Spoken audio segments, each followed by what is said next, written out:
Marathi hotspot हो मंडळी हो, हॉटस्पॉट इथंच आहे बर का. तर मग चला चॅनलला सबस्क्राईब करा आणि घंटी नक्की वाजवा. आपल्या सगळ्यांचा मराठी हॉटस्पॉट. वो शहर शहर नहीं है जहां गंदगी साफ करने के लिए नाली न हो. वो मकान मकान नहीं है जहां अतिथि के लिए एक दो कमरा खाली न हो. वो खिड़की खिड़की नहीं है, वो खिड़की खिड़की नहीं है जिसमें मच्छरों से बचने के लिए जाली न हो. वो ससुराल ससुराल नहीं है जहां साला और साली न हो. और वो कीर्तन की महफिल महफिल नहीं है जिसमें जोरदार ताली न हो. उल्हास वाटतो, आनंद येतो या सगळ्यांना. ताकदीने काम करतेत ना, आपण फक्त टाळीच वाजवायची. हे की नाही? विठ्ठला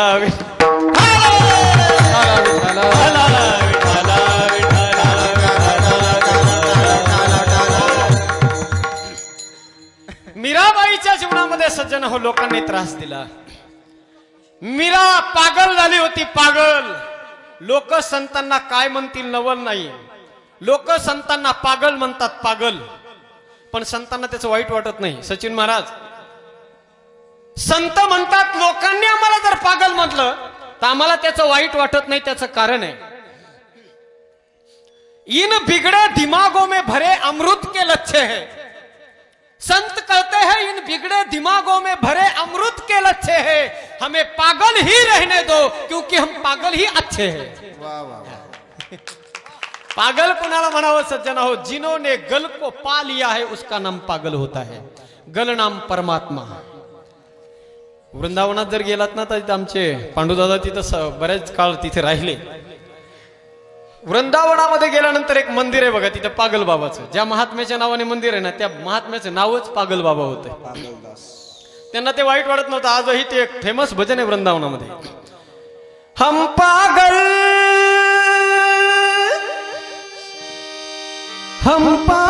है पागल वृंदावन धाम के.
पागल म्हणायचे मीरेला लोक.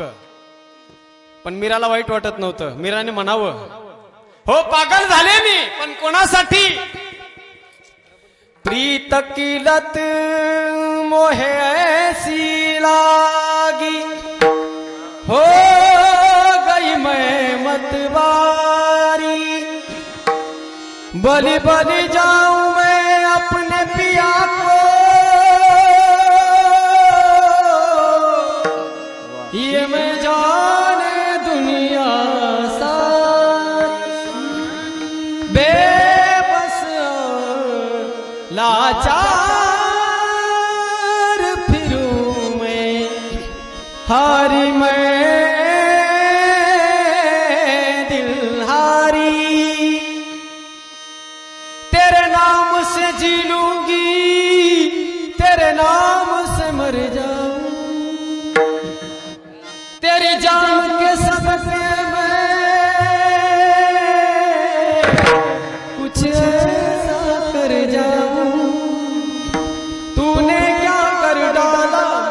गई मैं, मिट गई मैं, हाजी हो गई मैं।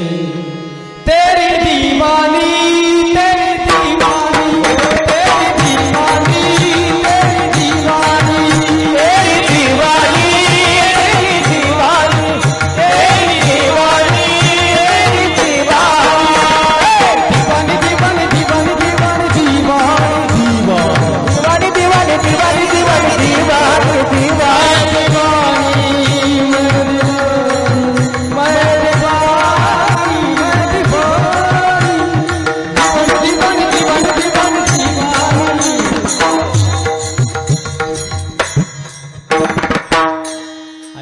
गुड वाटते पण घड्याळाचा काटा लईच पळायलाय आहे का नाही पुढेही बहुत ठला विठला विठला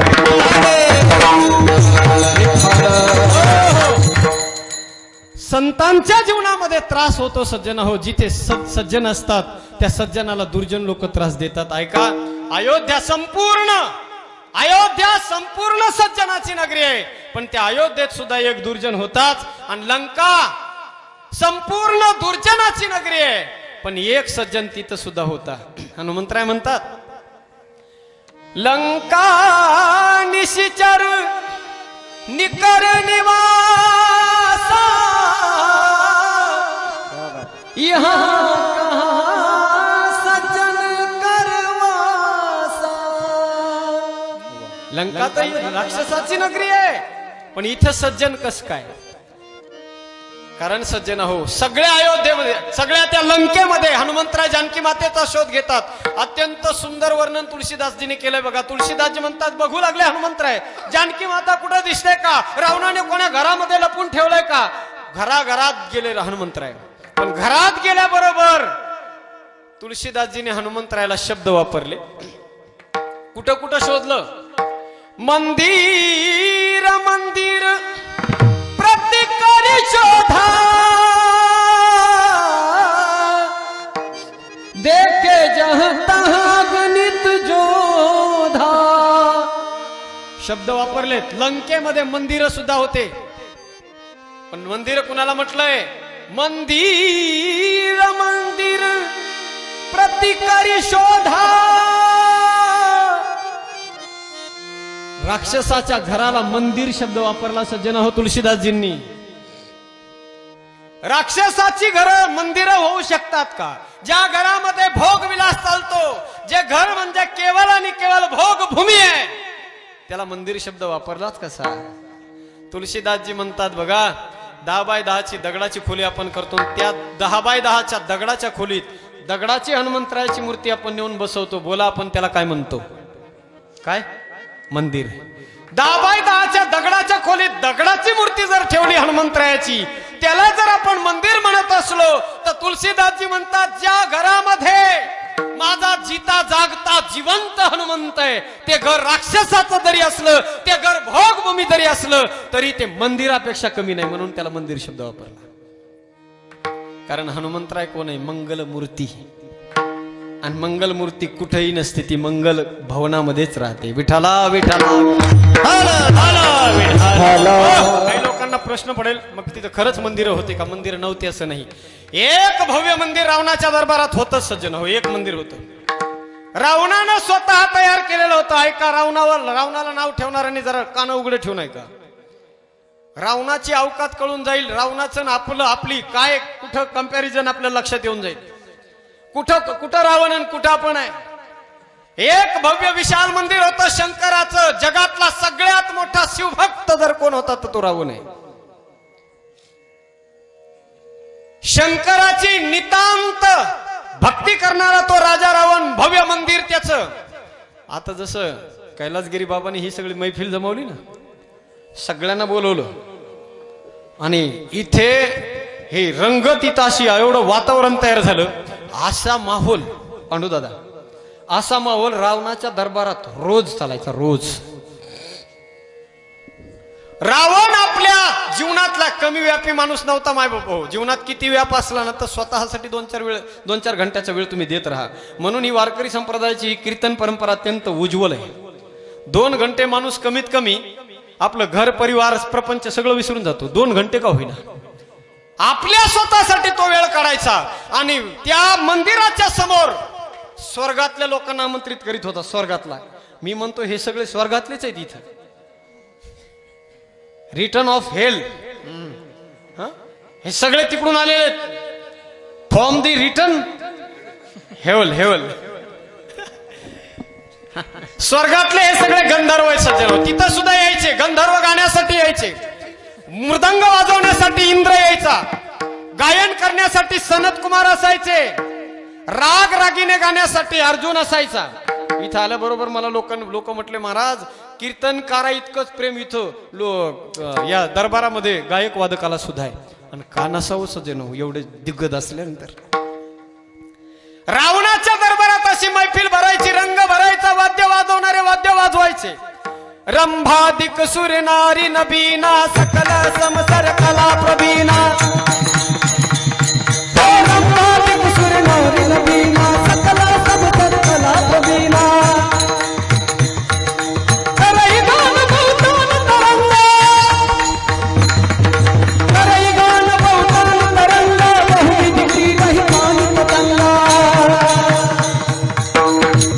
रावणाच्या दरबारात सगळे वाद्य वाजवायचे.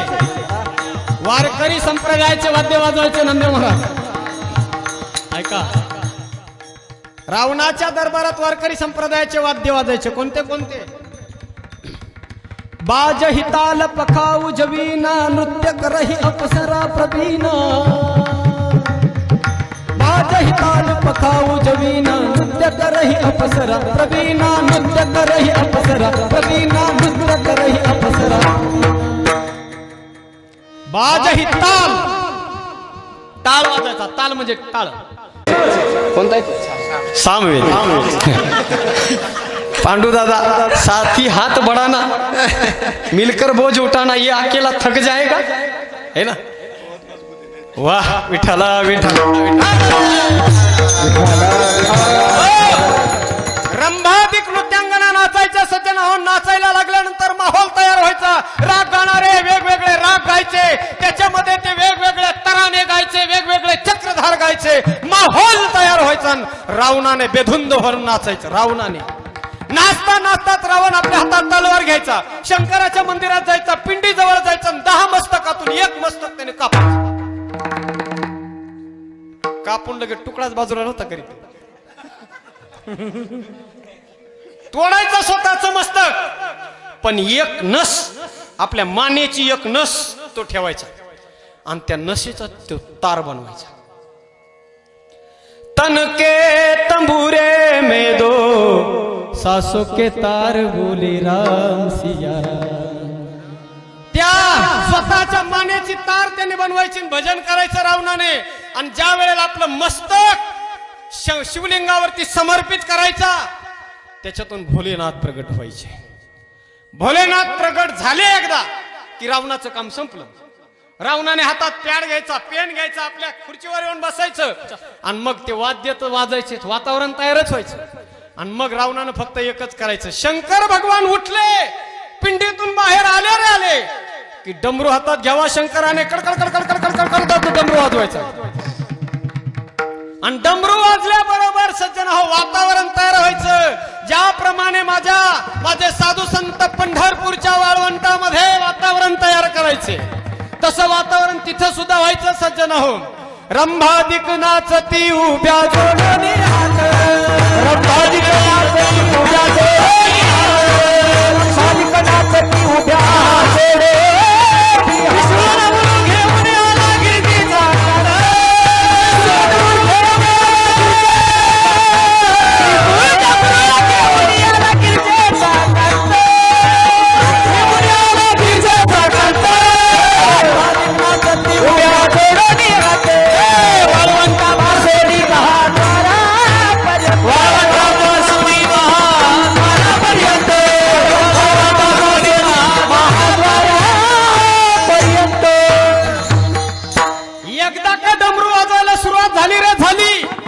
रावणानं प्याड घ्यायचा आणि आपल्या हातावर त्या डमरूतून निघालेले शब्द रावणाने नोट करून ठेवायचे. रावण कमी हुशार नव्हता सज्जन हो. शंकराच्या डमरूतून निघालेले शब्द रावणाने नोट करून घ्यायचे. कसे होते ते ऐका एकदा सगळ्यांनी. पुरुष मंडळीने थोडा आवाज द्या माझा आणि पकवाजाचा पण वाढवा. पुरुष मंडळीने सगळ्यांनी हात वर करा. पुरुष मंडळीने साथ द्यायची, सगळ्यांनी टाळ्याची. शंकराचा डमरू वाजला कसा, रावणाची विद्वत्ता होती कशी, हे आपल्याला पाहण्यासाठी त्या डमरूतून निघालेले जे नाद आहेत, जे शब्द आहेत, ते शब्द आपल्या कानापर्यंत पोहोचले पाहिजे. कसे होते पहा. सोह सिंधू सम विशाल जटाजूट चंद्रभाल गंगती तरंग माल कमल नीर बाजे गौतम पर लाल लाल चंदन की कोर भाल गंगती तरंग माल मुकुटी पर साजे कुंदन की कंठ माल हृदय विशाल पदक जाल रूप विमान हर दयाल राजे डम डम डम डमरू वाजे नागशेष सर्व साज शंकर महाराज तांडव नाचे बोले महाराज आज तांडव नाचे.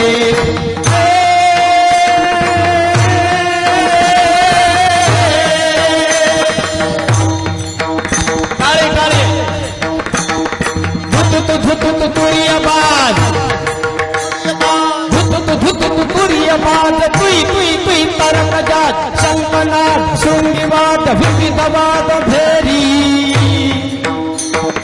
तात तात तात तात पतक ताल तत तटात भरगत लडकत लखात मंद मंद फेरी अमरी गण तुमन जाल वरकत हरकत मुशाल मुनि जन मानस विशाल अमित मोध जाचे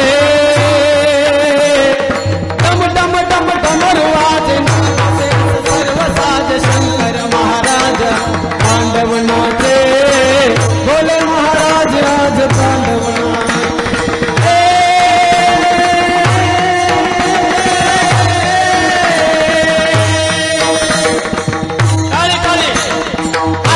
अतिघटित घाट सुपतित विचित घटात तांडव को करत नाथ योगी राज नाचे जय जय जय जपत देव वंदन पद महादेव राम कृष्ण करत सेव श्याम तुंगी वाज अलका जबाति अनूप नटत सुर नटत भूप शंकर हर विश्व रूप सर्व रूप साधे हम दम दम डमरुआज नाग शेष सर्व साज शंकर महाराज तांडव नाचे भोले महाराज आज तांडव नाचे.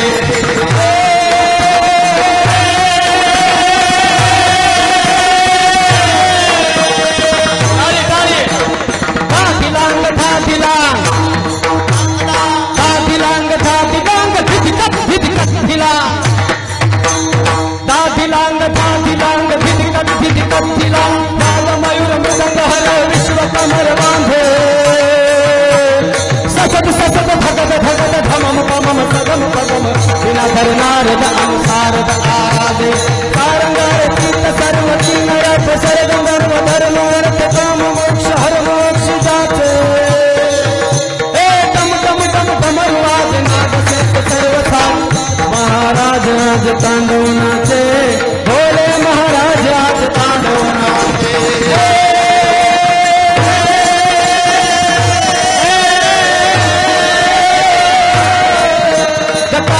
गलज्वल प्रवाह पावितः तले गले गलं गलम्बितं भुजंग तुंगमालिता तमद्दमद्दमद्दमन्निनादवट्टमर्वयं चकार चंद तांडवं तमोतुर शिवं शिवं जयत्वत प्रविभ्रम भ्रम भुजंगम स्वशक्ति निर्गम क्रम स्फुरत्तराल भाल हव्यवा धिमि धिमि धिमि ध्वन मृदंग तुंग मंगल ध्वनिक्रम प्रवर्तित प्रचंड तांडव. ओम नमः शिवाय हरि ओम नमः शिवाय हरि ओम नमः शिवाय ओम नमः शिवाय.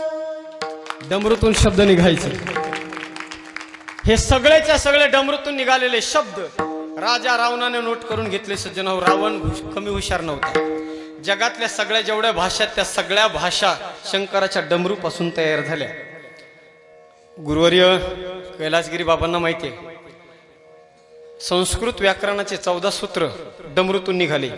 ऐवून रिरलिक एवं ऐवो छैवरट लन यमंगणनम झबय घडदस जब घडदस खप छटत चटत कपय शशचर हल इति माहेश्वरांनी सूत्रांनी नादी संज्ञार्थानी येशा मानत्या इत इति निकम महाराज शास्त्री. 14 सूत्र, त्या 14 सूत्राचं प्रत्याहार तयार झाले आणि त्या प्रत्याहारापासून संस्कृत ग्रामर तयार झालं, व्याकरण तयार झालं. व्याकरणच त्याला म्हणतात व्याक्रियंते उत्पद्यंते शब्द अनेन इति व्याकरण. ज्याच्या द्वारा शब्दाची उत्पत्ती केल्या जाते त्याला व्याकरण असे म्हणतात. व्याकरण तयार झालं आणि व्याकरणाचं रूपांतर त्या संस्कृत व्याकरण पासून जगातली सगळ्यात पहिली बोली भाषा तयार झाली, तिचं नाव आहे संस्कृत. म्हणून भारतीयश्च द्वयी परंपरा हा संस्कृतश्च संस्कृती ही, ह्या 2 परंपरा आहेत भारत देशाच्या. सज्जन हो, जगातला सगळ्यात विद्वान माणूस होता रावण. सज्जन हो, किती किचकट आणि किती क्लिष्ट आहे. विदाऊट म्युझिक फक्त एकच श्लोक तुम्हाला ऐकून दाखवतो.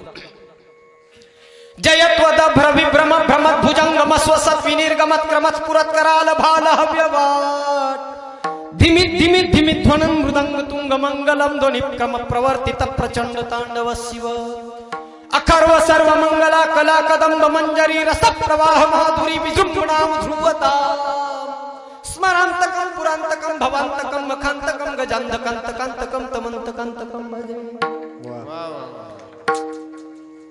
हे रावणानं नोट करावं. सज्जन हो, माझा सांगण्याचा हेतू एवढाच आहे.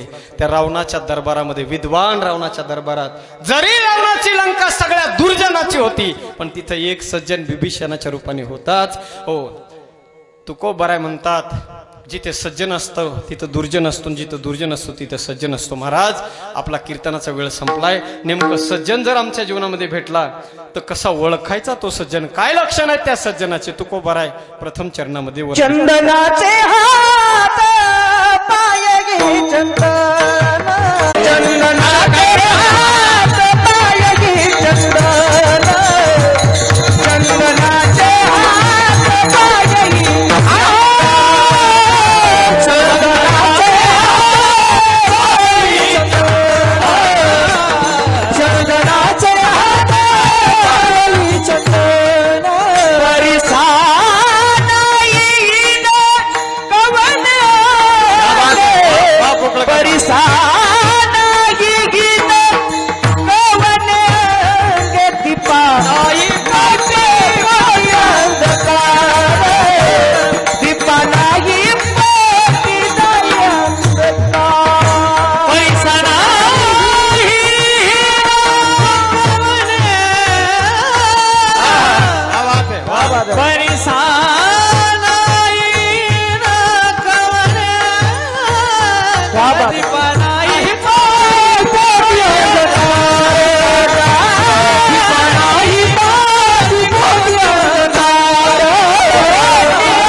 सगळ्यांनी टाळ्या वाजवायच्या.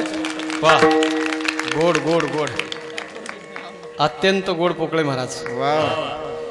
सगळ्यांनी मोठ्या प्रेमाने भजन करा. विठोबा रखुमाई, विठोबा रखुमाई, विठोबा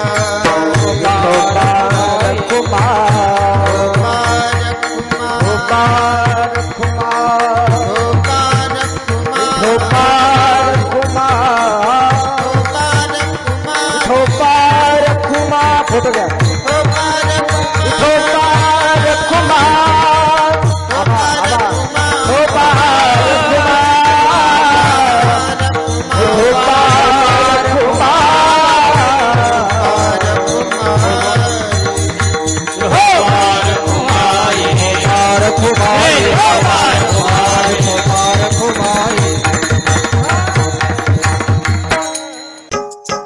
मराठी हॉटस्पॉट. हो मंडळी हो, हॉटस्पॉट इथंच आहे बर का. तर मग चला, चॅनलला सबस्क्राईब करा आणि घंटी नक्की वाजवा. आपल्या सगळ्यांचा मराठी हॉटस्पॉट.